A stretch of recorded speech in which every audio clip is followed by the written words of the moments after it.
Oh boy. Where do I begin with this? So I don't want to waste any time in this video because I feel like I have a lot to say here and I'm not even sure how I want to structure this, but I'm just gonna go with the flow and hope that my message translates and falls on ears that are willing to listen. I've held a lot of what I wish to say back for a long time and I want to make this space today to articulate that and then hopefully move on to better things. Hi everyone, it's Omnia, and if you know anything about how the past year and a half has been for me, you'd know that I've been through the ringer in many different ways, and well, suffice to say, it has changed me and my vision for what I want my platform to be, the way I want to manage this channel, and how I wish to handle certain situations moving forward. Some very brief backstory if you're not already familiar. I used to have a channel under this same name, which I made back when I was 19. For context, I am 22 now. I had around 97,000 subscribers before the channel was deleted in December 2021. It was deleted by someone I was in a very public relationship with, and without my knowledge, against my will and consent. That person was my ex-partner and abuser, and I have since separated myself from them and escaped that toxic relationship. Thankfully, despite it being a very horrible time, I made it out okay and decided to make a new channel, which is the one I'm posting this video to. At first, I posted some of the old videos that I had made from that first channel to this one, and I also made some new content, though very sparse and inconsistent. At some point in the summer of 2022, I created a video titled The Commentary Community's Biggest Flaw, where I talked about the ways in which certain commentary channels on YouTube did a bad job at separating traumatic situations from dramatic ones. I wanted to make that video because I was seeing that certain commentary channels were mistreating very serious experiences and making them out to be less serious than they actually were. This extended from abuse to death, and I had the intention of bringing light to the victims who were suffering this trauma and how their situations were being downplayed for content in certain subsections of the commentary community. In that video, I really fucked up trying to communicate that message and made it so that people felt invalidated by the message I was spreading. I unnecessarily drew hard lines between what does or doesn't count as trauma, and I was told I gate-kept trauma and drama within the video. While that was the farthest thing from my intention, it really didn't matter because that was the impact that I left with my audience, which further alienated people and made them feel as though they couldn't be traumatized by things I labeled typically lukewarm drama. It was stupid that I had said shit like that. Obviously, everyone's experiences will impact people differently, so while I may think beef between friends or petty arguments could be considered drama, some people will take those experiences harder, and it may feel traumatic for them to live through situations like that. Essentially, what I'm trying to say is that in the midst of attempting a good-natured message, I unknowingly invalidated a lot of people in my audience's lived experiences. And for a while, honestly, I felt like the critique that I was gatekeeping trauma was done in bad faith. For one, the main person who raised these concerns is someone who I have historically not liked for reasons I don't care to go into minute detail about. To keep it brief, in the past, me and this person have not seen eye to eye. They have said things about me that were untrue, and they have been very hurtful to me in regards to my abuse situation and the ways in which I exited and publicized the abuse I suffered within that relationship. That fact alone made me struggle to see the damage I had done. So I did what I felt was best at the time. I reiterated my intention, demonstrated the ways in which this person misrepresented my video, and addressed their concerns directly and openly. Essentially, I tried to defend myself and my message. While I tried to give credit where credit was due in terms of this person's critique, it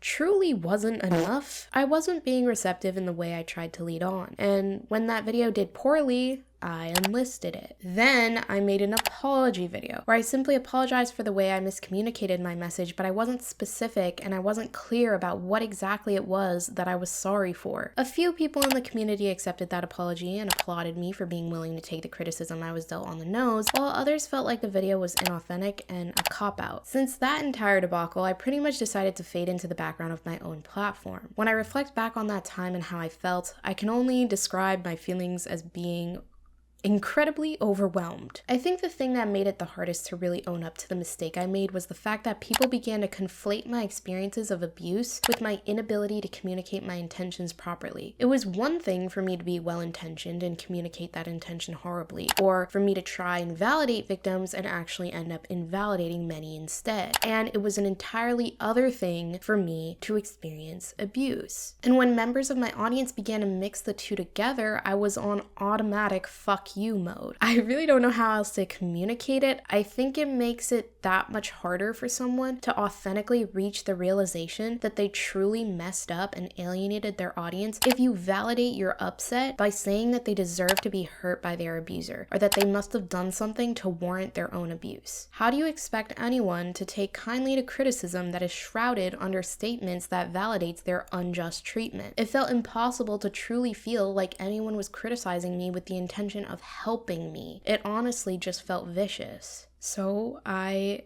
disappeared.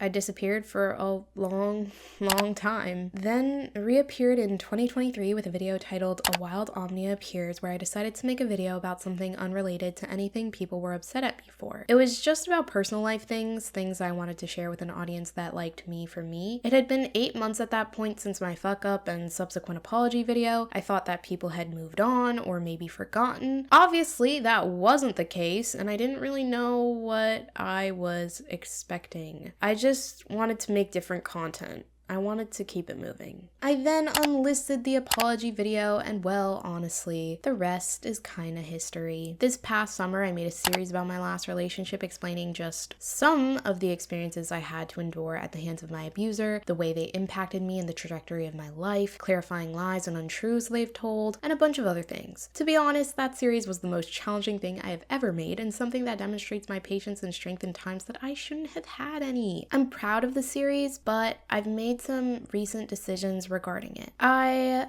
have spent a lot of time reflecting about my experiences on YouTube, the art commentary community, experiences with my abuser, streaming, and being someone on the internet who makes videos about their opinions for a living. It's been a rough fucking time in being here, and I think that it's really important for me to communicate my intentions clearly here because I want everyone to understand the reasoning behind the actions I choose to take. 1.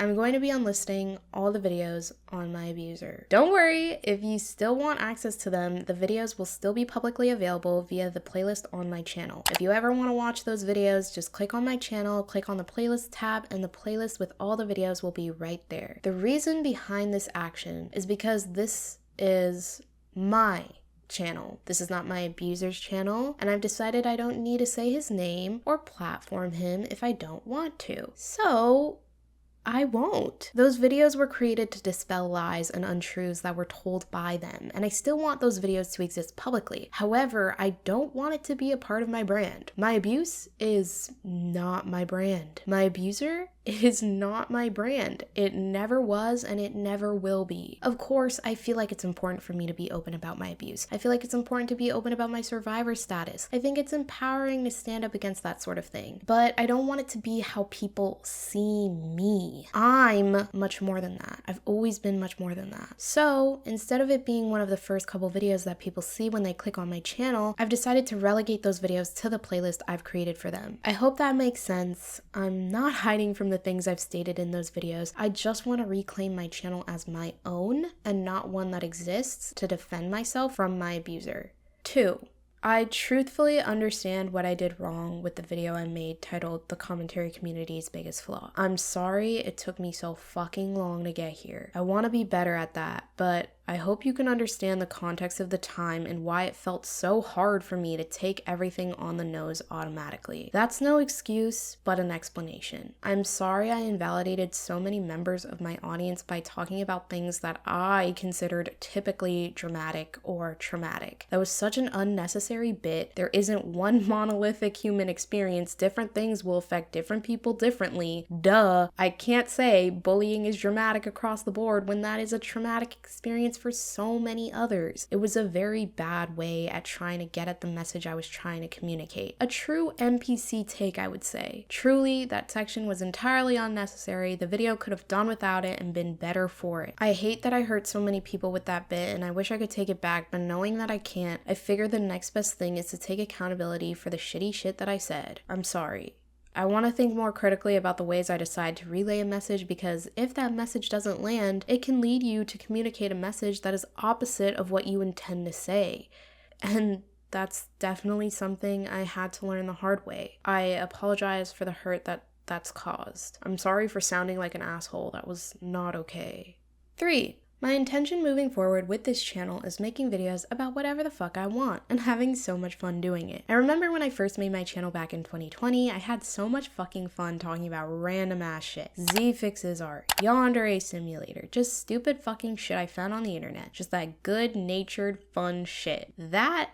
That's what I love doing, and I want to do more of that from now on. So I think I'm just gonna keep drawing and talking about stuff I think is wild, and that be that. I don't want to complicate the idea. As I've said before, this is my channel, so I'm gonna do what I want with it. And if you like good-natured fun and learning about random interesting things I'm hyper-fixated on that week, then subscribe.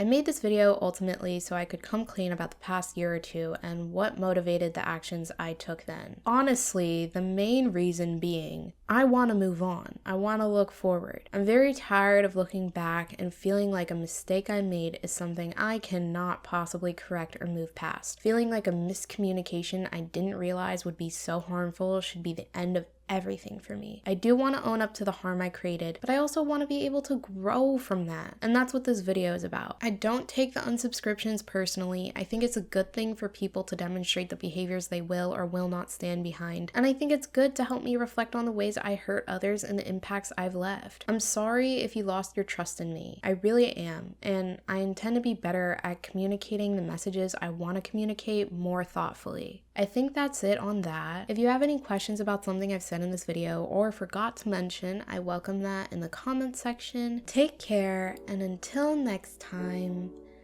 bye!